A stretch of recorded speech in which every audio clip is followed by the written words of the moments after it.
అసలకి కుటుంబ నేపథ్యం ఏంటి అసలు మీది? మిడిల్ క్లాస్ మొత్తం మిడిల్ క్లాస్ నుంచి వచ్చాను. లోవర్ మిడిల్ క్లాస్ కూడా అనుకోవచ్చు. అక్కడి నుంచి వచ్చాను. ఆల్రెడీ చెప్పానండి. అది నాకు ఏం చేస్తారు? ఫ్యామిలీ గురించి అమ్మా నాన్న అంటే వాళ్ళ గురించి చెప్పడం నాకు ఇంట్రెస్ట్ లేదు. ఆల్రెడీ చెప్పా. చాలా ట్రామాటిక్ చైల్డ్హుడ్ నాది. దాని గురించి ఆల్రెడీ మాట్లాడేశాను. పర్సనల్ లైఫ్ గురించి ఇంకా మాట్లాడదలుచుకోలేదు. ఒక్కటే సారీ. అంటే నేను విన్నాను. అంటే పర్సనల్ లైఫ్ మీ పర్సనల్ లైఫ్ కూడా ఎఫెక్ట్ అయిందా? ఏమవ్వలేదు. అంటే నేను పుట్టినప్పటి నుంచి కూడా నేనేంటి ఇళ్ళ పుట్టాను, చాలా డబ్బున్న వాళ్ళు పుట్టుండాలి, నేను రాజుల కుటుంబానికి ఎక్కడ పుట్టాలి అనుకునేవాడిని. అంటే మా స్కూల్లో కూడా మా మదర్ వస్తే ఎవరంటే మా పక్కింటామని చెప్పేవాడిని. అంటే నేను చాలా రిచ్ అని ఫీల్ అయ్యేవాడిని చిన్నప్పటి నుంచి. రిచ్ అంటే నాట్ డబ్బులు అని కాదు, ఒక గ్లోరీ ఉంటది కదా నాలో. నేనేంటి వీళ్ళు మిడిల్ క్లాస్ పీపుల్ పుట్టాను అనే ఫీలింగ్ ఉండేది నాకు. ఎందుకో తెలియదు నాకు. అంటే డబ్బు మీద వ్యామోహం కాదు అది, లైక్ వాళ్ళ ఆలోచన విధానం ఇవన్నీ చూసినప్పుడు చిన్న 4 ఏళ్ళ వయసులోనే ఇది చూసినప్పుడు నేను వీళ్ళకన్నా సుపీరియర్ అనే ఫీలింగ్ కలిగేది నాకు. ఎందుకు తెలియదు, అది చిన్నప్పటి నుంచి ఉంది. సుపీరియారిటీ కాంప్లెక్స్ నాకు తెలియకుండా. నార్సిస్టిక్ బిహేవియర్ కానీ నాలో. అందుకే మ్యానుఫ్యాక్చరింగ్ డిఫెక్ట్ అంటున్నా. ఓకే. నానున్నారా? టచ్ లో ఉంటారు నాన్నకి? ఎవరికి టచ్ లేదు. అమ్మకు కూడా? ఎవరికి లేదు. ఇద్దరికి టచ్ లో లేరు. ఓకే. వాళ్ళ లైఫ్ లో వాళ్ళు. కానీ వాళ్ళు కనీసం అనుకుంటారు కదా కొడుకు ఎలా ఉన్నాడో చూద్దాం. వాళ్ళు అనుకుంటారు లేదా నాకు నేనైతే అనుకోనండి. వాళ్ళు అనుకుంటారు అనుకుంటే నేను అనుకోను, వాళ్ళు అనుకోవాలని కూడా అనుకోను నేను. ఫోటో కూడా లేదు మీ దగ్గర అసలు? నా చిన్నప్పుడు ఫోటోనే మొన్న ఎప్పుడో దొరికింది, ఎవరో పంపించారు, అది పోస్ట్ చేశా.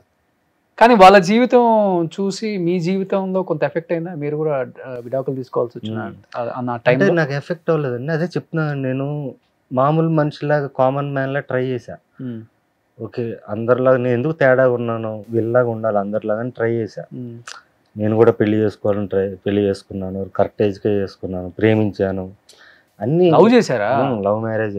ఓకే. ఆ అమ్మాయి నేను ఇద్దరం లవ్ మ్యారేజ్. ఎమోషన్స్ ఇన్వెస్ట్ చేశాను. అంటే ఏదో ఫేక్ లవ్ కాదు, ఫేక్ మ్యారేజ్ కాదు, సీరియస్ గా నా సైడ్ నుంచి 100% ఇచ్చి చేశాను. చూశాను, ఇదంతా ఫేక్ అనిపించింది. ఇప్పుడు నరుడు బ్రతుకు నటన అంటారు కదా, ఇదంతా నటనే, ఇదంతా ఏంటి, ఇదంతా రియాలిటీ కాదనిపించింది. నా సన్న చూపించింది 1 year కి, పుట్టిన 1 year కి. నాకు సన్ మీద ఏం ఫీలింగ్ రాలా. అంటే నాకు సినిమా తప్ప మనుషుల మీద నాకు వ్యామోహం లేదు అనేది ఒకటి అర్థమైంది. నాకు కడుపు తీపి లేదు. ఇప్పుడు కడుపు తీపి ఉన్న యాక్టర్లు, సో కాల్డ్ యాక్టర్స్ ని చూస్తున్నాం మనం చాలా మందిని. వాళ్ళ కొడుకుల్ని, వాళ్ళ కొడుకు లేకపోతే అక్క కొడుకుల్ని, చెల్లెల కొడుకుల్ని అందరం తీసుకొచ్చేస్తున్నారు ఇండస్ట్రీకి. ఫర్ ఎగ్జాంపుల్ దీంట్లోనూ ఇండస్ట్రీ అనే కాదు, వేరే సెక్షన్స్ ఆఫ్ దీని. కడుపు తీపి యాక్చువల్లీ సమాజానికి డేంజర్. ఇప్పుడు నా కొడుకు, నేను హీరోయిన్ అనుకున్నాను, రేపు నా కొడుకుని హీరోయిన్ చేయాలనుకుంటే అది నా స్వార్థం, సమాజానికి డేంజర్. ఇంకో టాలెంటెడ్ పర్సన్ ఎవరన్నా ఉంటే వాడికి అడ్డు కట్టేసినట్టే కదా ఆటోమేటిక్గా. నేను సో నేను కరెక్ట్ గానే ఉన్నాను అనిపించింది. రాజకీయాల్లో, సినిమాల్లో ఎక్కువ ఉందనే మీ భావన? ప్రతి చోట ఉంది. అంటే ఈ రెండు ఎక్కువ కనిపిస్తాయి కాబట్టి మనకి. ప్రతి చోట ఉందండి. లైక్ మీరు దేంట్లో అన్నా ఉంటుంది, మీరు కార్పొరేట్ కంపెనీస్ లో ఉంది, ప్రతి చోట ఉంటది. అక్కడ దాకా ఎందుకు టీ కొట్లో కూడా ఉంటది. వాడు నా తర్వాత నా కొడుకు టీ కొట్లో 15 ఏళ్ళు పనిచేసే కుర్రోడు ఉంటాడు, వాడికన్నా కూడా ఇలా కొడుకు ఇస్తాడు కదా. అవును, తాళాలు. నెక్స్ట్ అంటే ఏం చేయాలని వాళ్ళ కొడుకులు నెక్స్ట్ మరి ఇంకా కడుపు తీపని కూడా అంటున్నా. మనిషి మీద వ్యామోహం, వాడి రక్తం మీద ఇది నాది అనుకునే వ్యామోహం కన్నా కూడా ఎవరిలో టాలెంట్ ఉంది, ఎవరిలో ఏది ఉంది, వాడిని పైకి తీసుకురావాలి. నేను కష్టపడేవాడిని మనం ఎంకరేజ్ చేయాలి, వాడిని మనం గుర్తించాలి అనేది ఎప్పుడు వస్తుందంటే మనకి ఇది లేనప్పుడు. ఓకే, నా సొంత రక్తం, నా సొంత ఇది అనే ఫీలింగ్ లేనప్పుడు. సొంత అనేది నీ డ్రీమ్ ఉండాలి. ఇప్పుడు నాకు సినిమా మీద ఉంటుంది, అది మిగతా వాటి మీద లేదు. సో నేను అనుకున్నా, అంటే I might be wrong, but నేను చూసిన దాంట్లో నా లైఫ్లో నాకు అనిపించింది ఏంటంటే, నాకు సినిమా తప్ప, ఒక కళ మీద తప్ప దేని మీద నాకు వ్యామోహం లేదు. అండ్ ఇది కరెక్ట్, నా పాయింట్ ఆఫ్ వ్యూలో కరెక్టే. ఎందుకంటే సమాజానికి చెడు చేయదు అని రీసెంట్గా అనిపించింది. ఇది రీసెంట్గానే, అంటే రిలీజ్ అవుతుంటాం కదండి. అంటే బాబు కూడా పుట్టిన తర్వాత అనిపించింది. బాబు పుట్టి నేను చూసింది 10 years అయిపోయింది. 10 years అయిపోయింది, నాకు ఫీలింగ్ కలగలేదు. ఓకే, నాకు ఇది లేదేమో, సినిమా మీద ఏం ఫీలింగ్ కలగలేదు నా కొడుకు అని? అదేం కలగలా. అంటే అందరూ చెప్తారు కదా, నీ కొడుకుని ఫస్ట్ టైం చూసినప్పుడు ఇలా ఉంటుంది, అలా ఉంటుంది, మనసులో ఇది వచ్చేస్తుంది. నాకు రాలా. ఆవిడ కూడా అదే ఎక్స్పెక్ట్ చేసింది, వీడికి వస్తుందేమో, మారుతాడేమో అని. కానీ మీరు ఇలా అని ఆమెకు అప్పుడే తెలుసు? పెళ్లికి ముందే తెలుసు. మారుతాడు, నువ్వు మారుతావు అనుకున్నాను. అది ఎలా మారుతావు అనుకున్నావు, నేను ఇంతే కదా ఫస్ట్ నుంచి. కానీ మరి ఎందుకు కొడుకుని కన్నారు? మరి కనకుండా ఉండాలి, ఆమెకు కావాలి.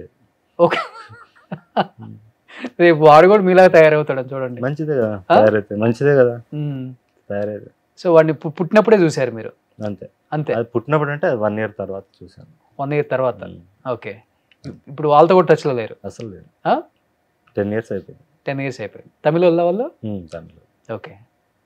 బాబు ఫోటో కూడా లేదు మీ దగ్గర, వైఫ్తో కూడా మాట్లాడరు, వాళ్ళు మీతో మాట్లాడడానికి ట్రై చేయరు?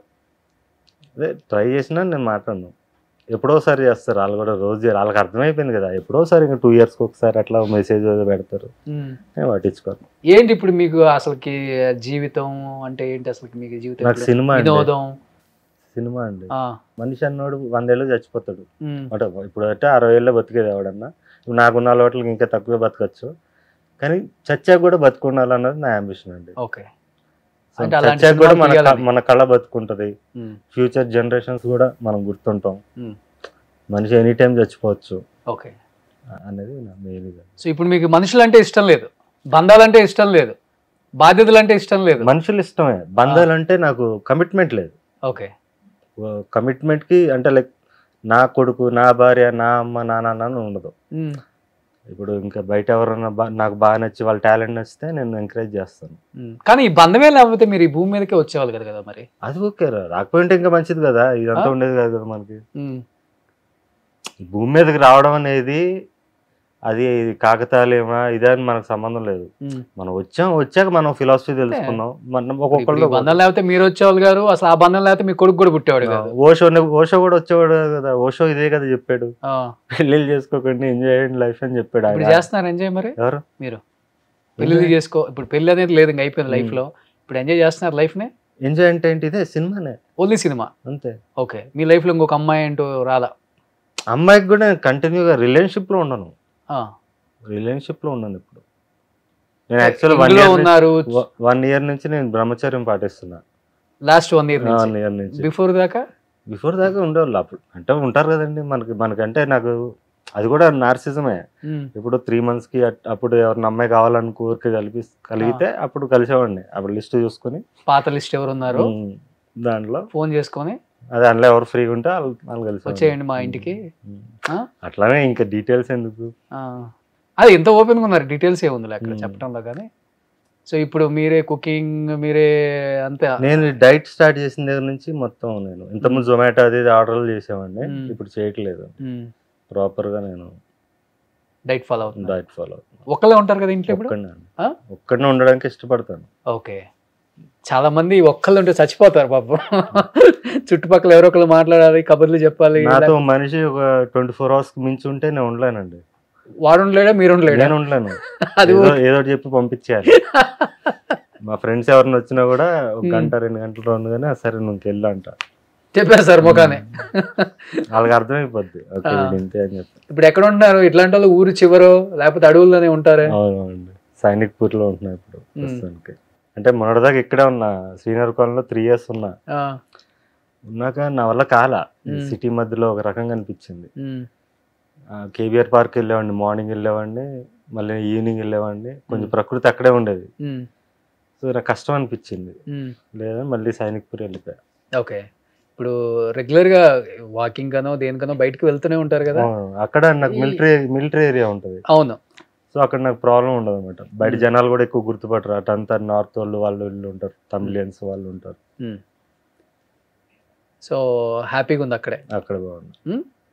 సుమన్ టీవీలో మీ పర్సనల్ అండ్ బిజినెస్ ప్రమోషన్స్ కోసం కింది నెంబర్కి కాంటాక్ట్ చేయండి.